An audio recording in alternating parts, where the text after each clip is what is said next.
than the killer whale, or as it's scientifically known, the Orcinus orca. The orca lives in every corner of the ocean, from the Arctic to the Atlantic, the Southern to the Indian, to the mighty Pacific and beyond.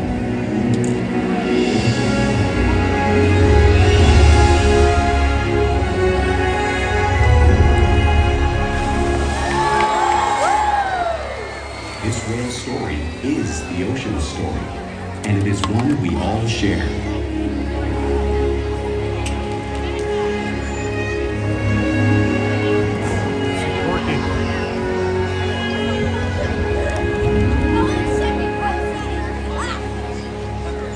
Welcome to SeaWorld's Orca Encounter. My name is Hannah, and I'm honored to introduce you to these intriguing and majestic animals.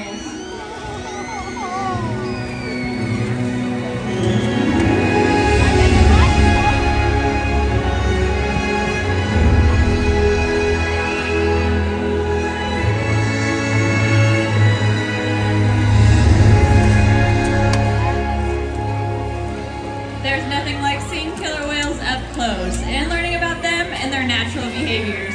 We hope this Orca Encounter gives you a better understanding of these incredible animals and all that they represent.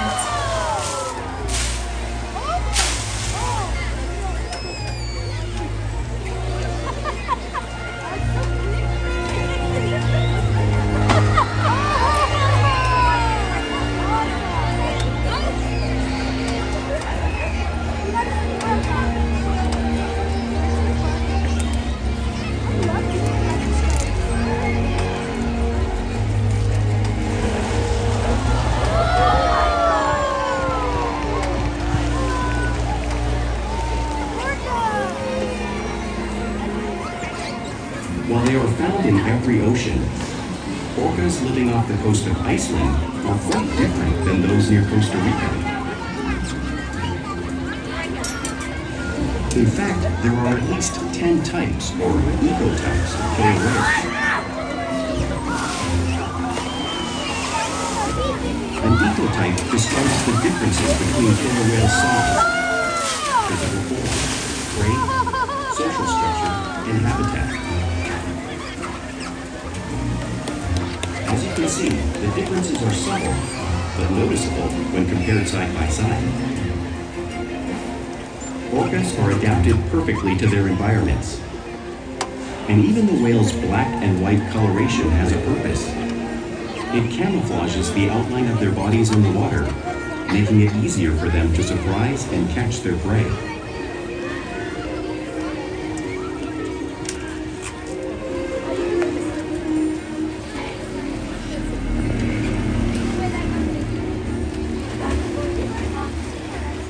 When viewed from above, the black of the whale blends in with the dark depths of the ocean.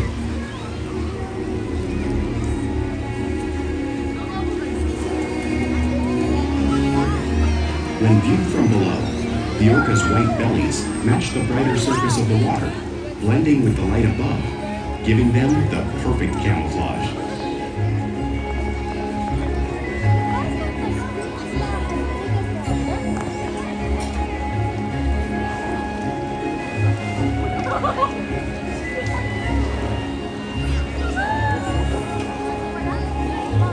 Killer whales truly are a natural wonder, and Corky is going to demonstrate to you some of their physical characteristics.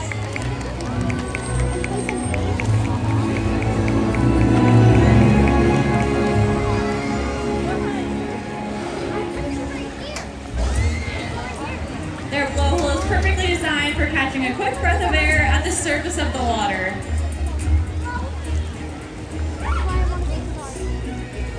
Even the location of their eyes works to their advantage. It looks like it's located in that white oval eye patch, but that is a visual distraction.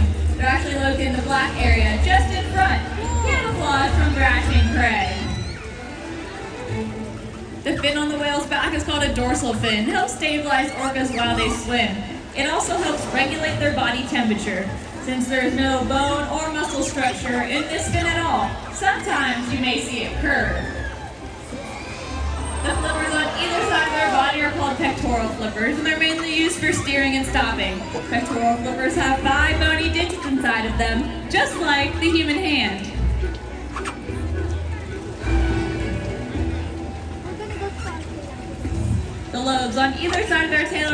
tail flukes. The tail flukes are the killer whale's engine, propelling them to speeds of almost 30 miles per hour. That's as fast as some of our speedboats. But they swim the fastest and use the most power when propelling their nearly 10,000-pound bodies all the way up and out of the water.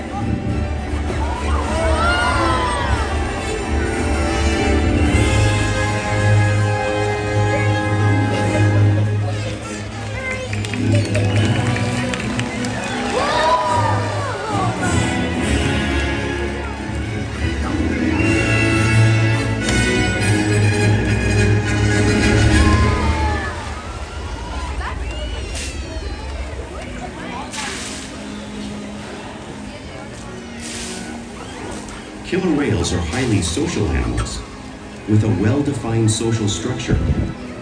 An orcapod is always led by a female. Though just half the size of her male counterpart, she is in charge. It's all about attitude, not size.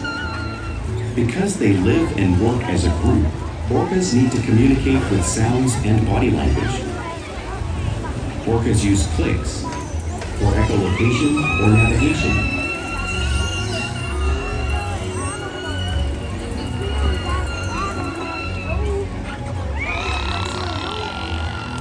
Whistles to socialize in the pod.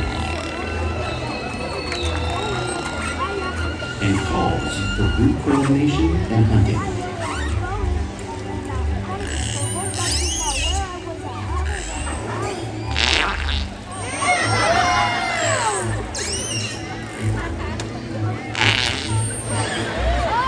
Vocal development studies here at SeaWorld show that early on, calves learn vocalization from their mothers. But as they grow, they learn from others close to them as well. This is a bottlenose dolphin call that Shouka learned and even taught other killer whales here at SeaWorld. In fact, orcas are the largest members of the dolphin family. That's Ikaika, Corky, and Keet.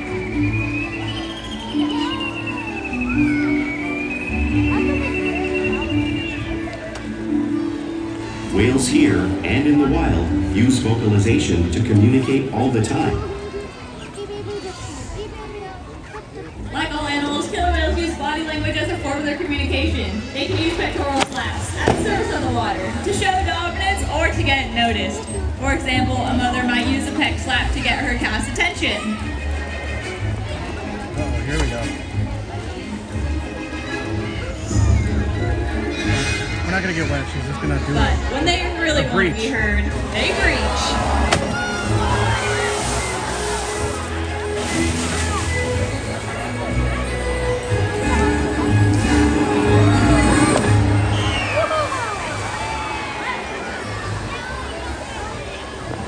Killer whales can use spy hopping to get a better view of their environment and coordinate with each other while they hunt.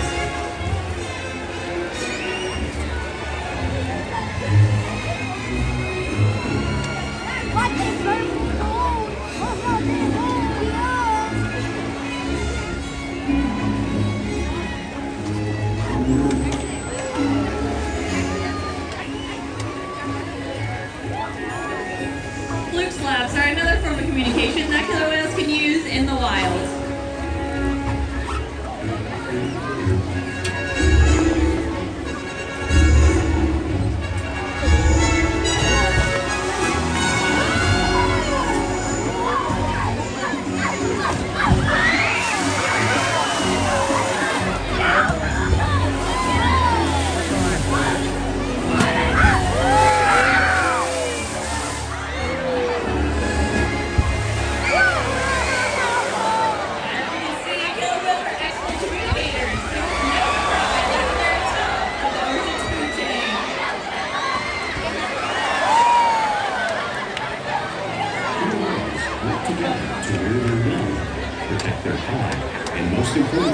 Fine, if they come over here to splash, you can just run up there and when they're done splashing, come back down.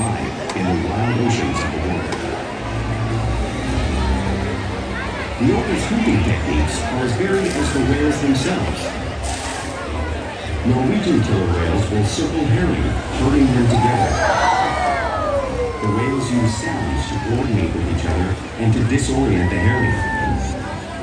With the fish confused and contained, the whales stun them with their powerful tail flukes, making for an easy meal. Setting them to the back, they're bringing out other whales. Or...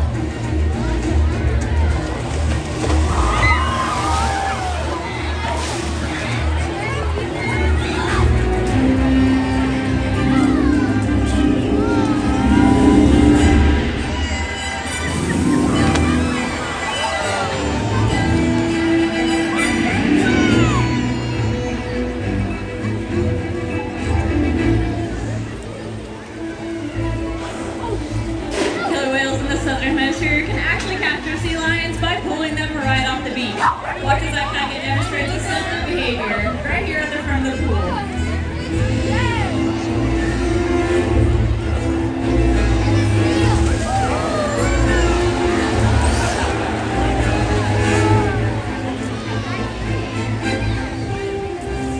Antarctic orcas will actually create waves that wash over floating ice, knocking unsuspecting seals into the water. We see our whales demonstrate the same wave-making technique, showing off one of the most impressive and complex hunting abilities killer whales have developed around the world.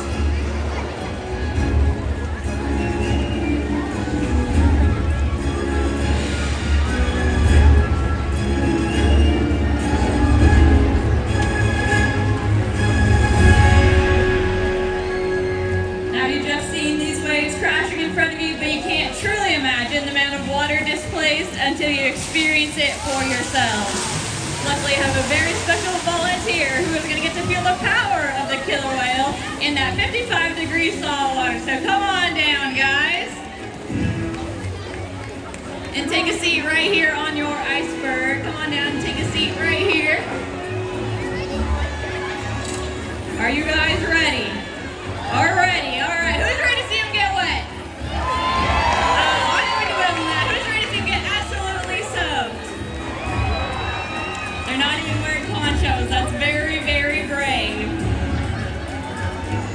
Alright, the whales are on their way for our entire section of volunteers. Very nice, guys. Let's give a big round of applause for our very amazing and very wet volunteers.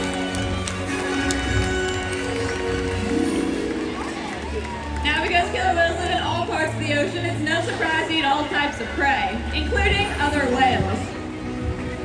The blue whale on the screen behind me is the largest animal on Earth. In fact, it is 5 times longer and 50 times heavier than a killer whale. So, how does a killer whale this size eat a blue whale that size out in the wild? Well, it's all possible because killer whales are the ultimate team players.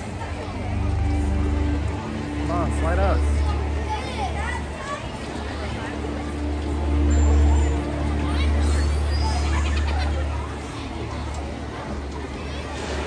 In this example, we see the larger male orcas surround a sperm whale, forming a perimeter, while the females continue to drive the whale forward until it reaches exhaustion.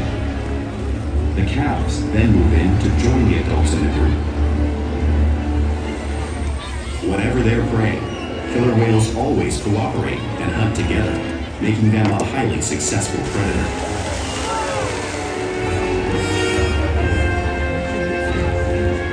Back somewhere.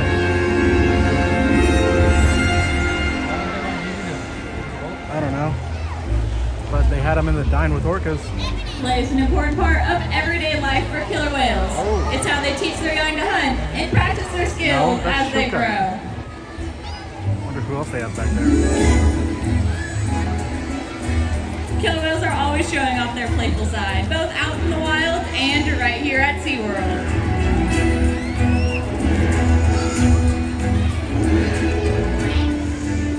Porpoising is when killer whales swim fast at the surface, breaking out of the water just briefly.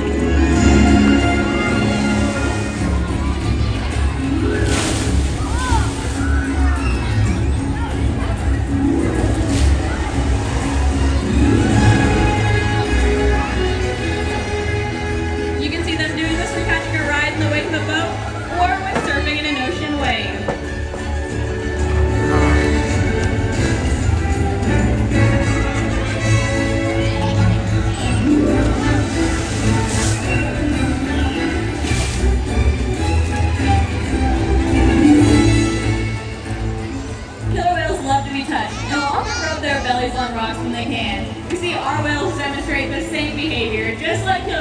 British Columbia would.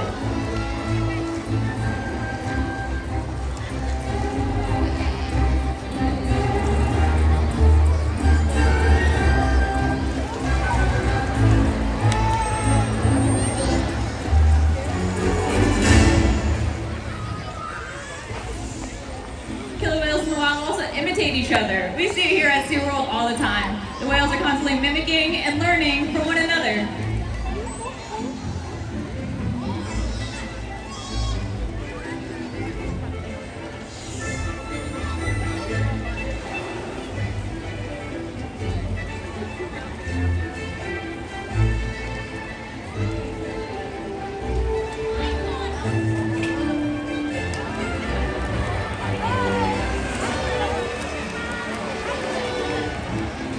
Now, playful behavior does have a purpose. For example, killer whales in the wild might use a tail whip in hunting to stun fish, but today I think they're gonna come stun all of you.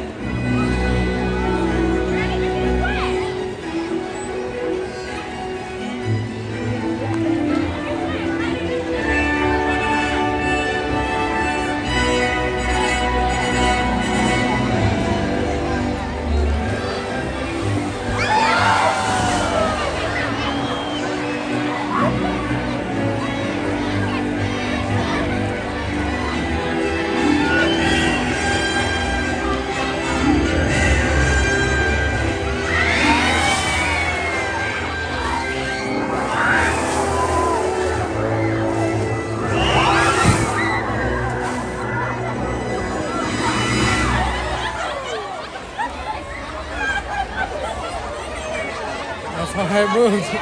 We interact with our whales all day, every day here at SeaWorld. It helps us build trust